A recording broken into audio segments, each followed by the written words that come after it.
My name is Brock, and this is the Dungeon Master's Toolkit podcast.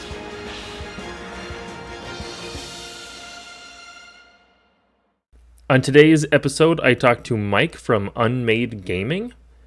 We talk a lot about improv and tools that you can use to narrate your scenes, and talking about the audience and moving around the camera, things like that. He also has a neat travel mechanic that he uses that lets players have a little bit of input in this kind of travel montage. We talk about the dreaded metagaming and how he thinks narratively about some of these things. Then towards the end of the episode, we talk about the 10-minute backstory and the campaign primer. So two insanely cool tools that he uses to both get his characters set up, and then the campaign primer especially has some cool questions in terms of setting the style and tone of a campaign so that players can then build characters that would fit into that world. With that, let's get into the episode. Welcome, everybody. I've got Mike from UnMade Gaming with me today. Welcome, Mike. Hey, how's it going, everybody? Awesome to have you here, Mike. Why don't you start off by telling us a little bit about yourself and how you got into tabletop role-playing games? Yeah. As was said, my name's Mike. I run things over at UnMade Gaming. We are what are we? We are a tabletop role-playing game content production company. I wonder if I could add more words to that. We do everything from actual plays to YouTube videos to podcasts to written blogs to written modules and all kinds of things. So if it's in a tabletop game, there's a chance that we probably can do it, which is pretty cool. And as for me, I got into tabletop games in high school.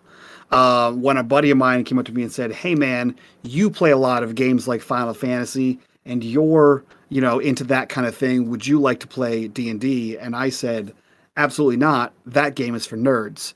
And here we are, like 15 plus years later. I own a business that does things like D&D. So So how did you eventually get hooked in then? he pestered me, and then we played 3.5, and we played in the Paizo campaign Age of Worms, which is in the Dungeon magazine from back in the day. And I played a half-elf sorcerer who prestige class as a half-dragon, and I could breathe fire and fly. And I was like, all right, well, this game's not that bad. And what do you find yourself playing or running most often these days? Everything but D&D. I more often than not, I play games by the company Free League. So they have Alien, they have Mutant Year Zero, they have Tales from the Loop, they have Coriolis, they just launched the One Ring. They have a bunch of games. I'm a huge fan of that company, everything they put out. I'm a huge fan of Monty Cook Games, and I'm a huge fan of Son of Oak. They're the people who do City of Mist, and they just finished their Kickstarter for a new game called Queers. Seen some stuff on City of Mist. I read part of the rulebook, but I haven't played it. Yeah. And I was on your channel a little bit looking around, and I saw you also had some Cypher System stuff as well. Yeah, from Monty Cook Games. Yeah, I'm a big fan. I have some Cypher system stuff. I have some stuff from like their different variations of Cypher. We have some Numenera, we have some Gods of the Fall, we have we have all kinds of stuff from them. Favorite. Yeah, they are pretty awesome. Do you have a certain one that you really find yourself being drawn back to more often? Uh, ooh, I would say probably most things by Free League, but if I had to pick one, probably Tales from the Loop, which is essentially Stranger Things, the tabletop game. Got it. I haven't. I think I've heard the name, but I haven't looked too deep into that. But I have watched all of the Stranger Things episodes. So Yeah. Yeah, it is. It is. It is more like Stranger Things than the D&D Stranger Things box set. You play kids in the '80s, but it's an alternate '80s where in your town there is a government facility called the Loop, and weird stuff happens. So if that doesn't sound like the plot of every '80s kids movie, I'm not sure what does. Right, and that fits right in with the Stranger Things Yep. setting as well. So cool. Yeah. Um, what do you have any tips that you have for just running games in general? Ooh, just running games in general. Yeah, you know what? I do have a tip. I mean, I have lots of tips, but I have one in particular. Um, Improv, right? So we all know that improv is a big deal and we all do it. But improv is like a big, scary monster in the closet where some people are like afraid to improv and some people have to over prep because they quote unquote can't improv. I used to railroad like a son of a gun until about 2015 when I started the channel. And I said, you know what? I want to get better at improv. So I'm going to actively not prep a whole campaign, and I'm gonna barely prep a session. I'm gonna write like at most 10 bullet points that are one sentence apiece, and that's it. And now I can improv an entire 3-4 hour session off a couple of ideas in my head. So I think just fully immersing yourself in improv, like that polar bear plunge, just jump right in there. I think that is one of the best ways to jump into improv and really just take the water wings off. When you started, did you do a lot of prep up front to begin with then? Oh yeah, for sure. I used to write out like a brain map of the campaign ideas. I had like a railroad. I would like literally build a railroad. Like we go here, then they go to this town, then they fight this bad guy. So there was like little. I prepped so much that it was a novel that had other people's opinions in it. So I took a hard left and went full on improv. And now when people are like, I have no idea what's going to happen next in the campaign, I can confidently go, me neither. Uh, And that's got to really cut down on the time you spend outside of a session then too, right? Because you throw some bullet points down and then the rest of it is just on the fly. yeah, for real. I maybe spend, oh man, I maybe spend an hour prepping a session, if that. I average I try to do a rule of three. So I try to have three bullets that describe what because I like to do it previously on. So like every good TV show starts with previously on. So I do three bullets for that, going over what happened last time, and then I do three scenes in the episode or session, and then in each scene I have three bullet points, and that's it. I have a total of 9 bullet points about the session and a title of the episode, and I roll with that. And sometimes I don't even get that far. I have run a 3 hour session with 3 bullets in one scene, and I was just like, all right, we'll see where it goes. So you mentioned episodes. So do you kind of structure your campaign in a way, or like when you're thinking about the campaign as a whole, do you think about it as each session is just like this week's episode of this campaign? Absolutely. Yeah. I call my seasons. Oh, sorry. I call my campaigns either they have seasons or they have arcs, and I call my sessions episodes. And I start all of them with previously on, and then I do a recap. I think that makes a lot of sense, and I've read some game master advice in various books that say to think about it like a TV show because that's kind of it's not 100% what you're going for, but it has a lot of this a similar feel to what a TV show would have, and kind of that long form with like intense action in each session. Yeah, yeah, exactly.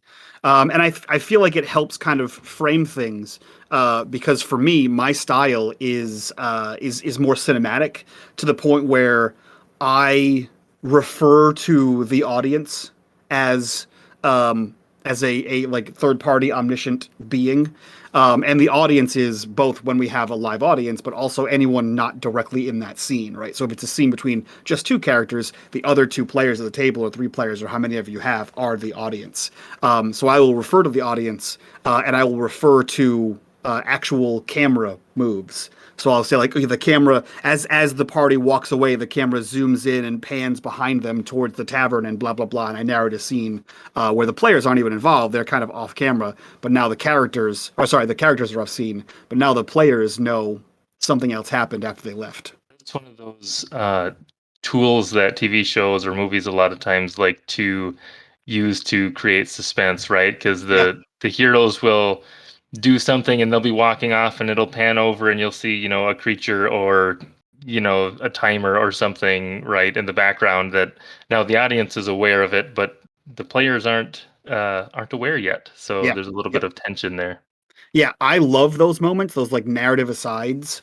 I will often have moments where like the players leave and the camera stays as it were, and we see something else, or like the party leaves and a week later we're back in the place they just left, and one of the bad guys is there and he's really upset that they won, something like that. It's one of those moments where like I'm thinking of like the Star Wars TV shows now, but you always see both sides of the story usually, right? You see the heroes, but then you see the little clips in the scenes where the villains are talking about their plans or these things, and you don't always get the full picture Yeah. as to what they're talking about. Yep.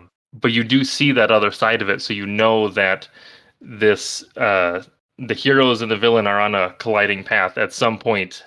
Yeah, exactly. Yeah, I love moments like that because now the players are aware that like, oh, the bad guy, like the big bad, found out that we killed his lieutenant in these old ruins, and now he's pissed about it. So like the players know that, and they're like, oh crap, what are we gonna do when that guy finally finds us? But now the characters have no idea, so they just kind of go off completely oblivious, as heroes often do. Are your players pretty good at kind of separating the audience knowledge from the character knowledge? Yeah, usually they are. Um, I have a very weird relationship when it comes to metagaming, right? In that I mostly don't care. Like as long as you're not metagaming to remove the fun of anybody, or pretending like you have more information than you actually have, right? You're trying to role play as though you have more information than you have. Because oftentimes I encourage my players to say, "Hey, look, if you want this specific thing to happen in the game, tell me, and then we'll talk about it, and I'll make it happen." Right? So, like, if you want a specific scene with a specific character, let me know and I'll make that happen. So like to some people that's considered metagaming because you're manipulating the story, but at the same time, I'm here to tell a good story. And if you having that scene tells a better story, I'm all for it. Well, and it is a collaborative, story game Exactly. anyways, right? Right. And I think to some degree people can fall into the category as a DM where it's like this is my story and you're going through my story Hmm. and you're interacting with it, but it's like my story Right. versus everybody is writing the story at the same time. You just happen to be in control of more of the NPCs and the monsters and the enemies than the players are. Yes. 100%. I tend to not be super concerned about metagaming either, especially when it comes down to little things like do the players know how much health this monster has or something? Like it doesn't really bother me, I guess, if they know because I guess the suspense to me is not knowing that it's got 3 hit points left. It's, you know, I don't know, it just doesn't seem like it's that big of a deal. Yeah. Yep. I agree. I agree. I know there's a big discourse going on right now about over on like the Twitters and whatever about people not using actual hit points for their monsters, and like 90% of the time I'm in that camp where I don't. I leave a monster on the field for as long as it's narratively cool, right? Which is usually about 3 rounds before it starts to get boring, unless it's like some kind of boss. So yeah, I'm in the camp of numbers are imaginary. Just have fun and play the game. So do you remove them when there's a narratively cool, like either the killing blow or some awesome attack, then that's when they get wiped out? Or how do you handle that? Yeah, more or less. Like if somebody is like, oh, I hit him with my axe, I hit him with my sword, right? Okay, sure, we'll do that. But if someone like jumps, is like, I want to jump on this table and I swing across the chandelier and I swing and I cut his head off and I rolled a 19 and I'm like, yeah, you did all the things you said. That was awesome. That was super cool. You were excited about it, right? I don't want to end a combat on like, oh yeah, I guess I just shoot a fireball at him or whatever. Like if you don't care about the combat, there shouldn't be a combat. In the D&D games that I've been a part of, I've had a number of combats, and when somebody does a massive amount of damage to a creature, and you're like, nope, it's still up, and then the next person comes by and is like, I do 4 damage, and Yeah, then they kill it. It's yeah, that's very anticlimactic. exactly super boring. Like you had someone do this like massive hit of like 25 damage. You're like that was so cool. And one guy's like, oh yeah, he only has 1 hit point left. I'm like, why? Why does he have 1 hit point left? That's so narratively disappointing to just be like, all right, well I just blow on him and he dies. So all right, end of combat, I guess. So that actually kind of answers one of the questions I was gonna ask about your low prep, was how do you prep stats for monsters? But it sounds like you just kind of use the narrative side of things for the monsters. Yeah, so my philosophy continues into combat where I don't like combat's my least favorite thing in tabletop games. So I only put it in there when it's narratively applicable, right? Like I don't like random roll tables. I have an entire travel mechanic that basically avoids random roll tables.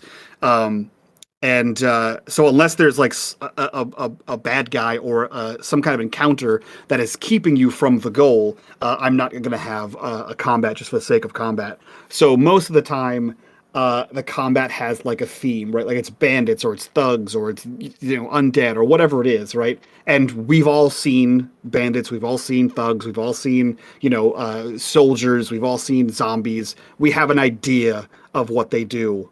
And at the end of the day, again, numbers are arbitrary. So I'm like, okay, well, the zombie hits you for I don't know, 6 damage. Uh, and yeah, you take 6 damage. And then now all those other zombies also do 6 damage.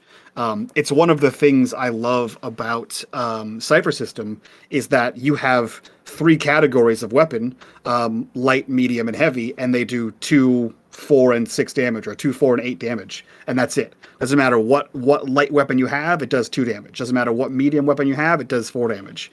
So it takes away that like that need to like focus on like min maxing or anything like that, and it makes it way easier to like prep stats for monsters.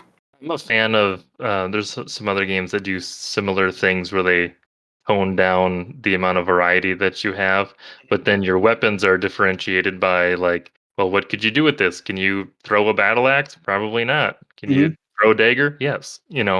So you getting down to more of the narratively and common sense, what can you do with this item versus technically having a mechanical thing that it does.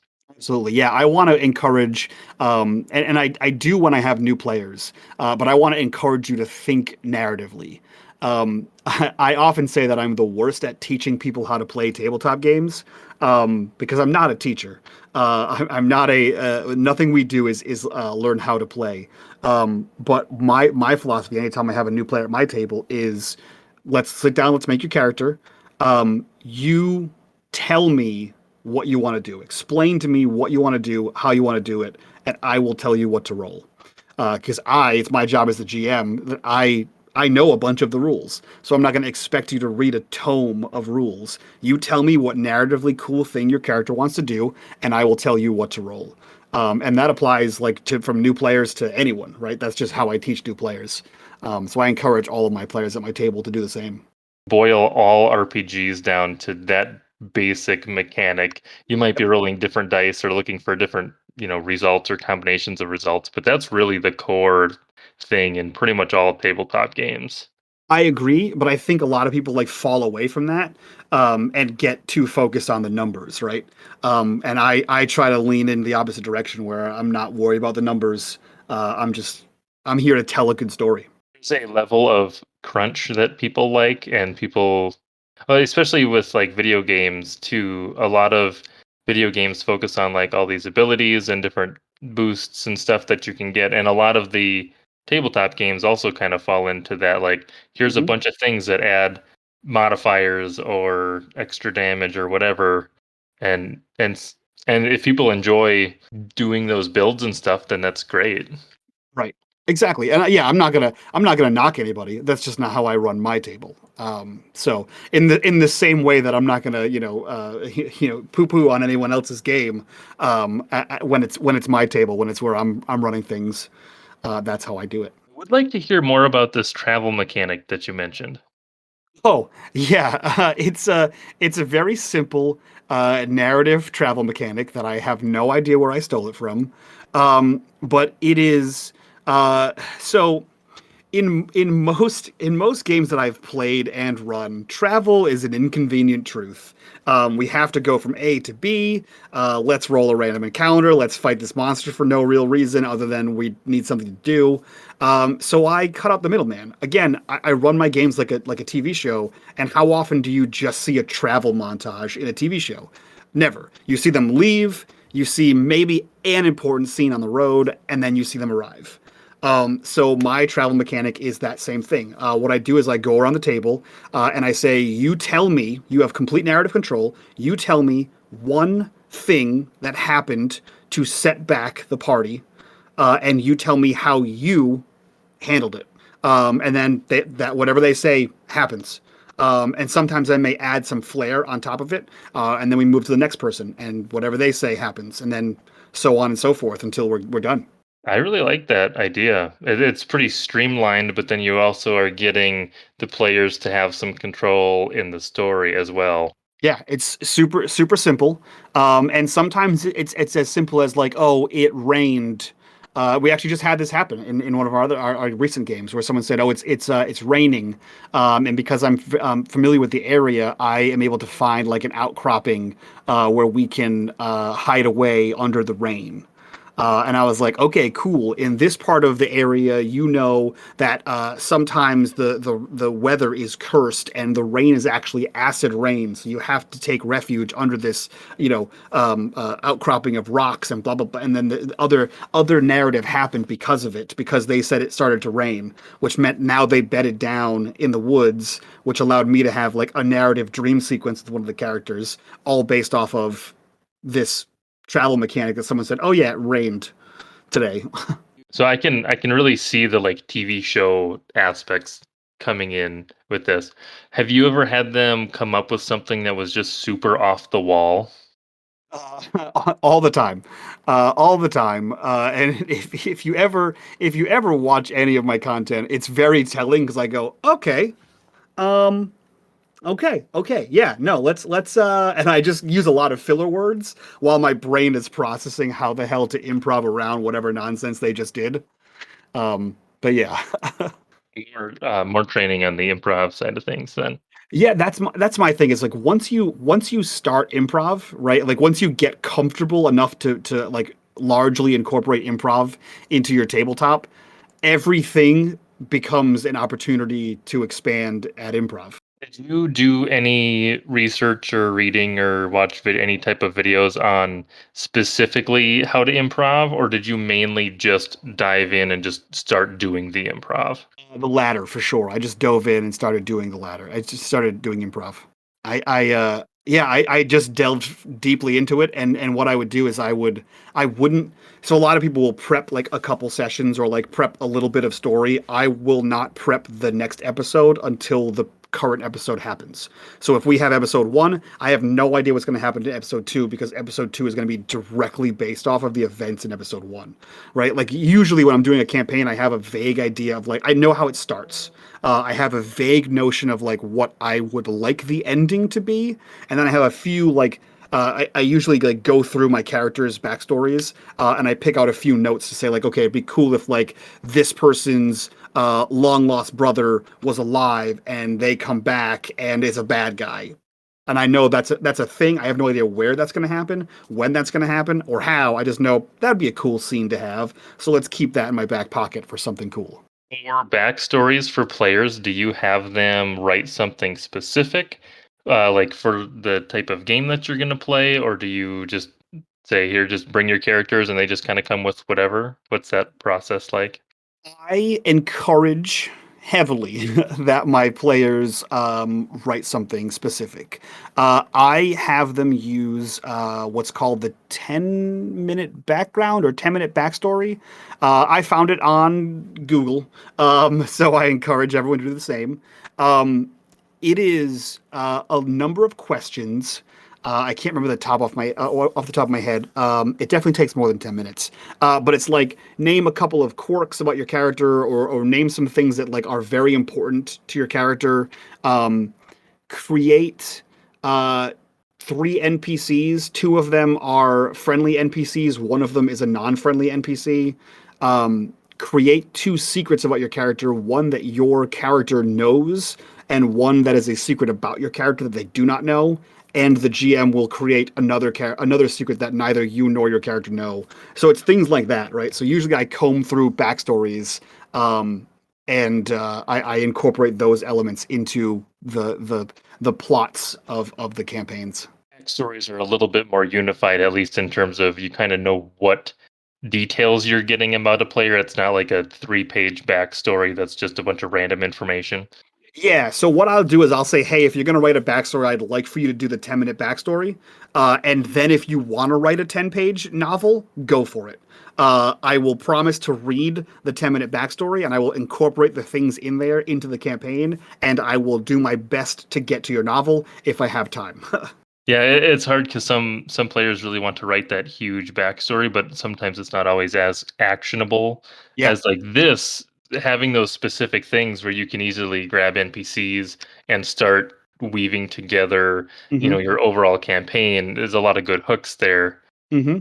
Do you, for your campaigns, do you have like a campaign limit or like a set number of sessions or episodes or whatever where you say, okay, we're going to start here and then by episode 10 or 20, that's when we're going to complete the arc?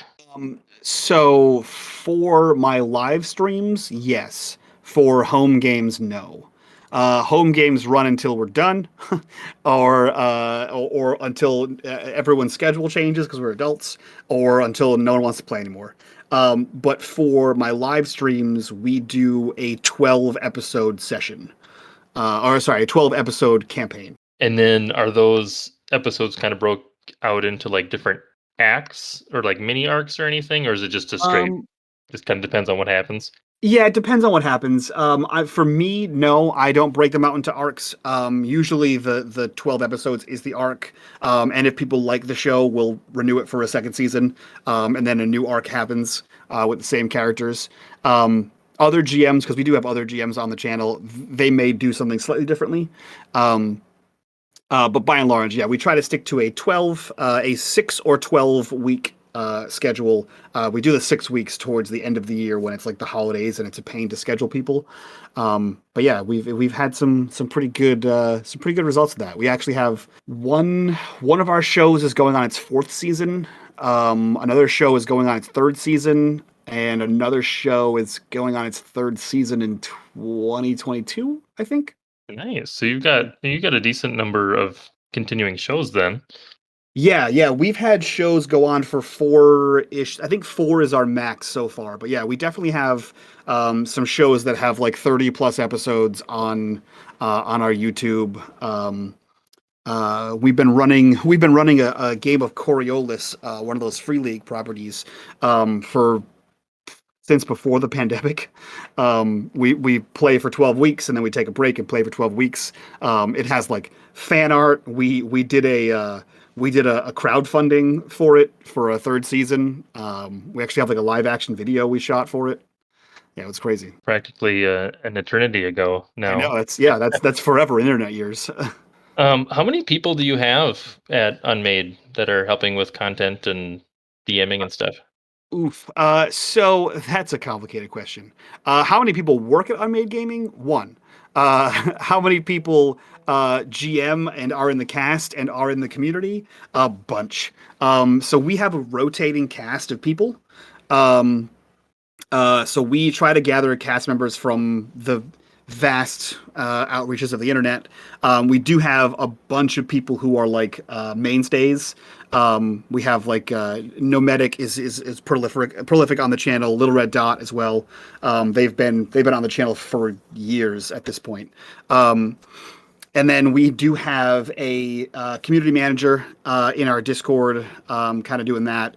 She's also like our top mod for our streams and that kind of thing.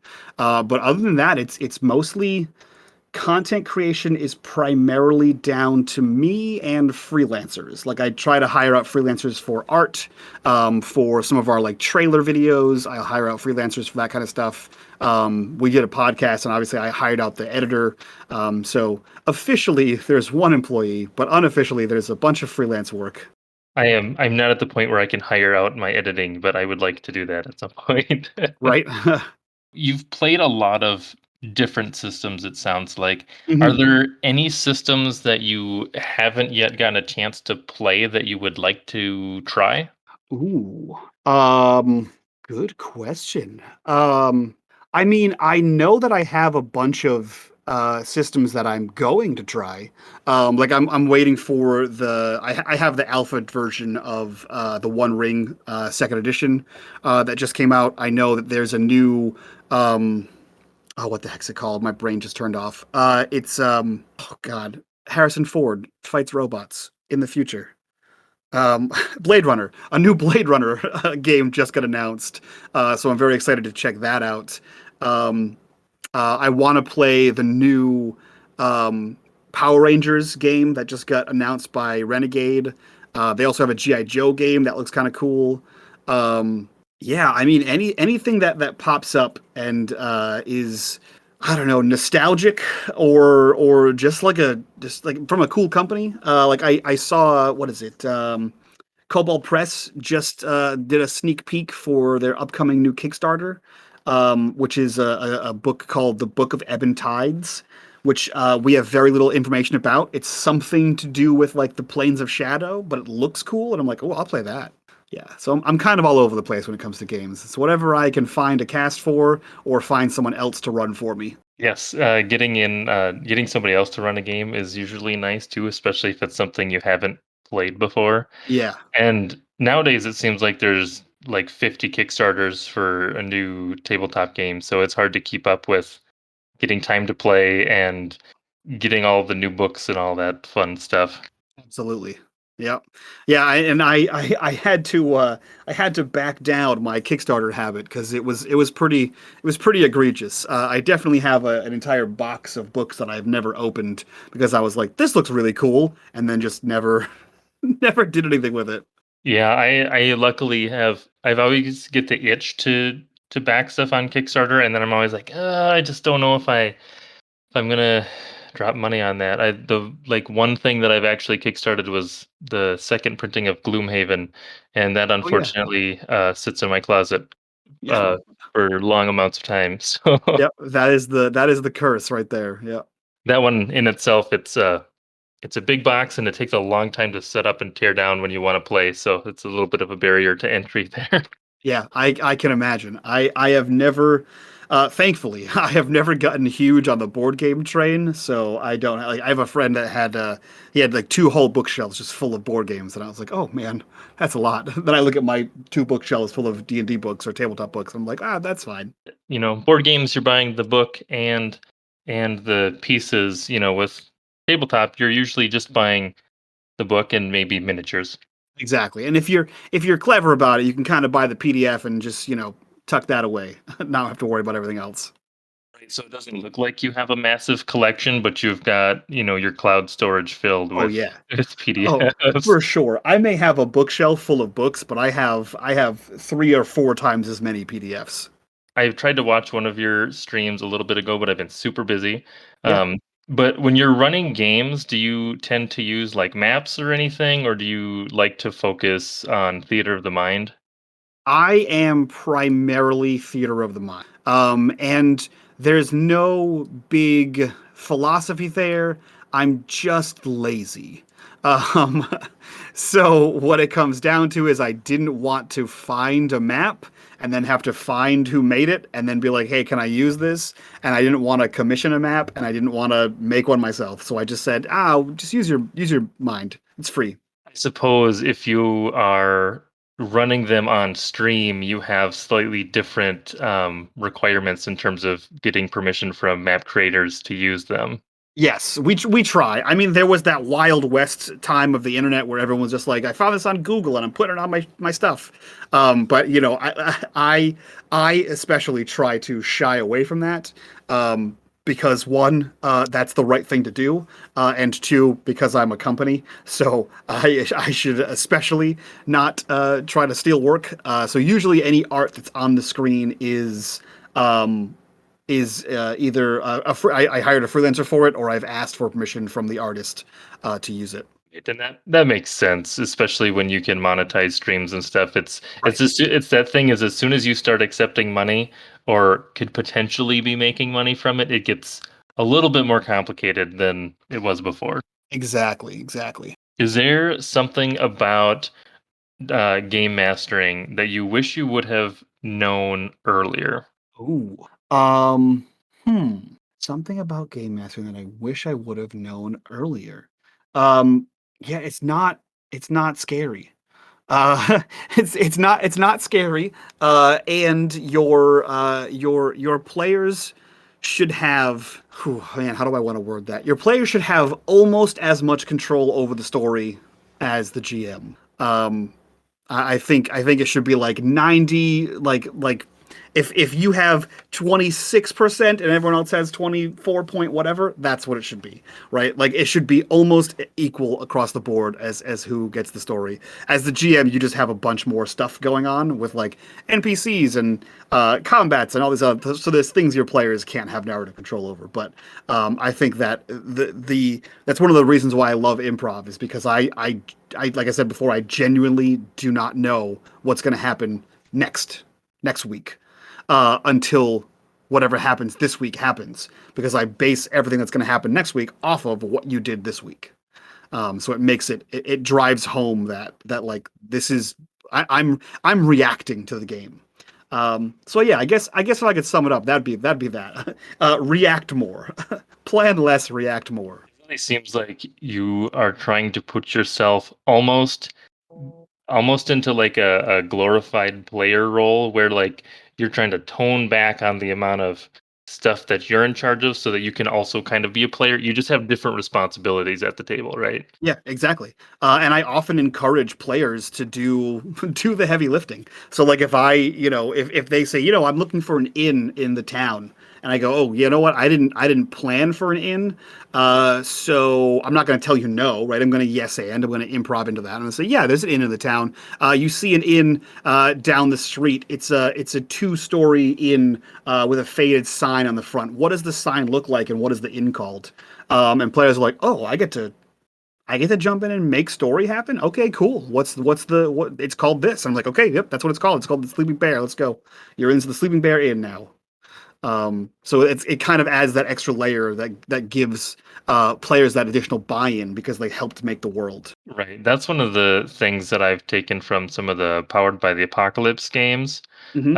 is to delegate some of that information off to the players because it you have a lot of stuff going on as a DM that you have to keep track of. So any of those things that you can just, hey, what's this? You tell me. It's just make it believable, Yeah, then they can have some of the cognitive load this time. absolutely. Yeah, and I love that. Like, why not? Like, okay, yeah, you wanted this place. Let's go for it.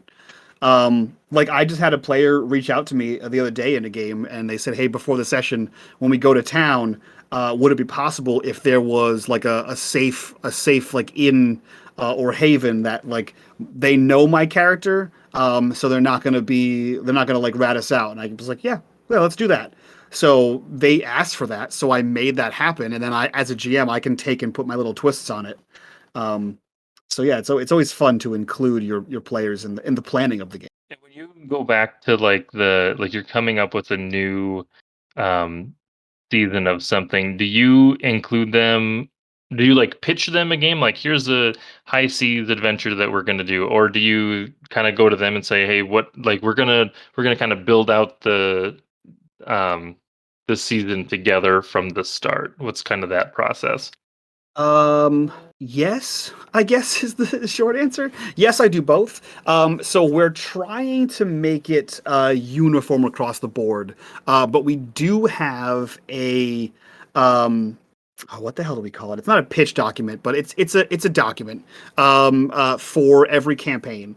Usually, what we say is, "Hey, do you want to play in this campaign, this game? Here's the style, whatever," and then we get players for it, and then we make this document. And in the document, actually, you know what? Let me pull up my document. So yeah, so we call it the campaign primer, and so I have a template for the campaign primer, and it starts with your campaign synopsis.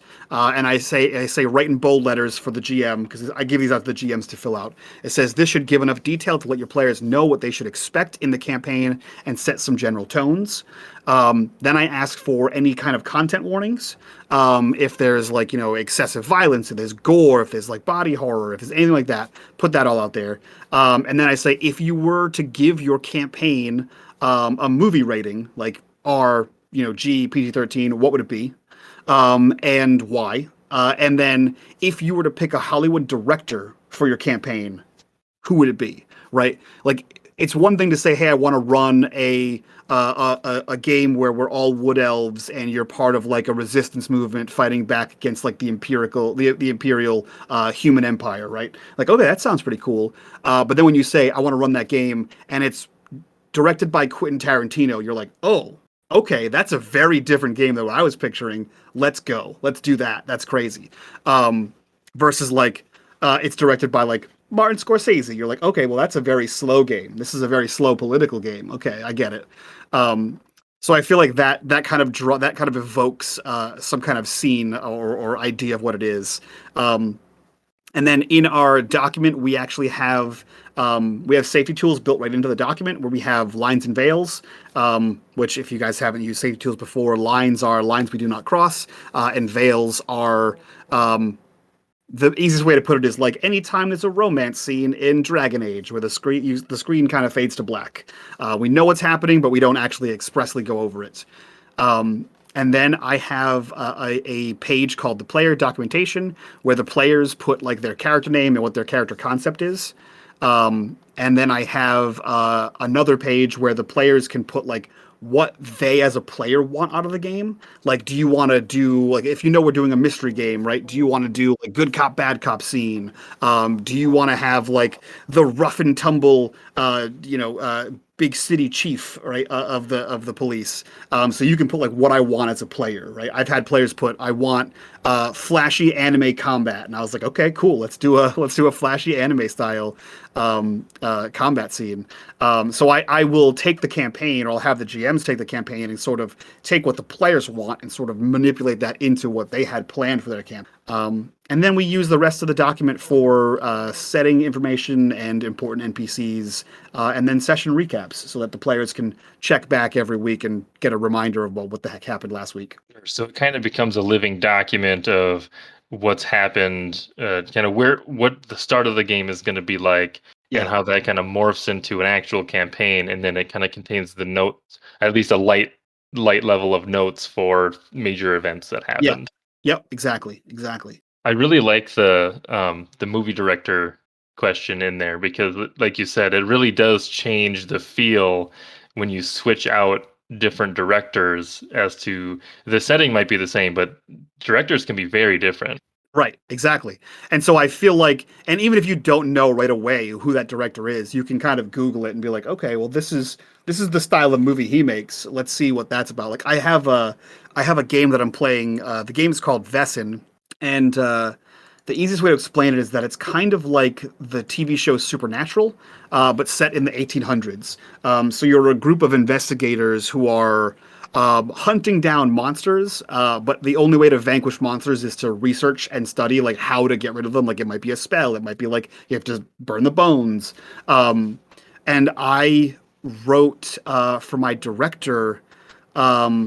Oh man, now my brain's gonna blank. The guy who directed the Conjuring franchise of movies.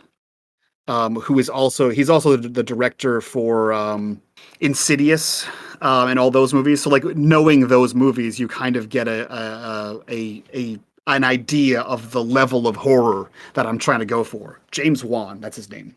You get an idea for the level of horror that I'm going for, or the style of horror that I'm going for. That like creeping dread versus like shock value horror.